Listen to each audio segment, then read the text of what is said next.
દાહોદ જિલ્લાના ગોવિંદગુરુ લીંબડી તાલુકાના લીલવા ઠાકોર ગામમાં મનરેગા યોજના હેઠળ બનેલા કૂવાઓની કામગીરીમાં લાખો રૂપિયાના ભ્રષ્ટાચાર અને ગેરરીતિના આક્ષેપો સામે આવ્યા છે. ગ્રામજનોએ જિલ્લા વિકાસ અધિકારી ડીડીઓને લેખિત રજૂઆત કરી સમગ્ર મામલે નિષ્પક્ષ તપાસ કરવાની માંગ કરી છે. ગ્રામજનોના જણાવ્યા મુજબ કામમાં ગુણવત્તાનો અભાવ છે અને કાગળ પર કામગીરી પૂર્ણ બતાવી સરકારી નાણાંની ઉચાપત કરવામાં આવી હોવાની શંકા છે.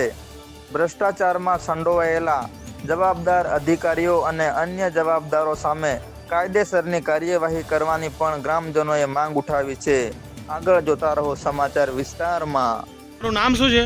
મારું નામ ગોરસિંહ દલજી જાતે બારિયા, ગામ લીલવા ઠાકોર. ગોરસિંહભાઈ, આ જે 6 એનર્જીના કૂવા જે બનાવવામાં આવ્યા છે એ કામગીરી કોને ચાલુ કરી હતી લીલવા ઠાકોરમાં? એ કામગીરી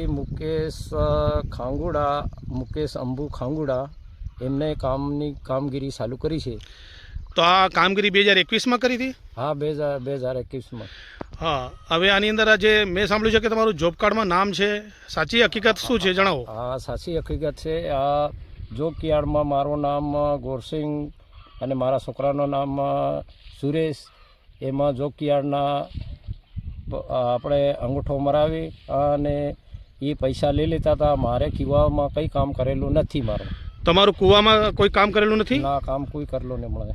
આવા કેટલા જણા છે આ ગામની અંદર? તો એવા કંઈના 25 જણા હશે. આવા 25 જણા ગામની અંદર હશે જેના જોબ કાર્ડની અંદર આ લોકો પૈસા ઉપાડી લેતા હતા? હા, એ ઉપાડી લેતા હતા. તમે તંત્રનું શું કહેવા માંગો છો આમાં, કે આ લોકો પર કાર્યવાહી કરવી જોઈએ? હા, આ લોકોને કાર્યવાહી ફૂલ કરવી જોઈએ.